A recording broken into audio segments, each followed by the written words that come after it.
বিদ্যুৎ সংকটের জন্য বর্তমান সরকারের ন্যূনতম দায় নেই বলে মন্তব্য করেছেন প্রধানমন্ত্রীর তথ্য ও সম্প্রচার বিষয়ক উপদেষ্টা ডক্টর জাহিদুর রহমান। দুপুরে রংপুরে জেলার প্রশাসক ও সাংস্কৃতিক কর্মকর্তাদের সাথে মতবিনিময় সভায় তিনি একথা বলেন।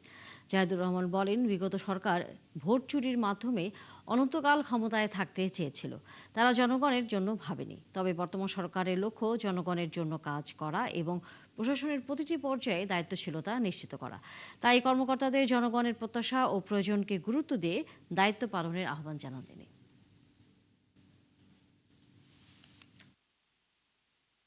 এই বিদ্যুৎ সংকটের জন্য আমাদের ন্যূনতম কোনো দায় নেই, কিন্তু মাননীয় প্রধানমন্ত্রী কষ্টের জন্য দুঃখ প্রকাশ করেছেন। মানুষ কষ্ট পাচ্ছে, আর আমরা আগে যখন এটা হয়েছে তখন বলে বন্ধ করে দেখাই আগে কি ছিল।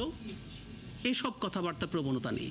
তো এই জন্য বলছি, প্লিজ আপনারা আশা করি আমাদের অবস্থানটা বুঝতে পারছেন।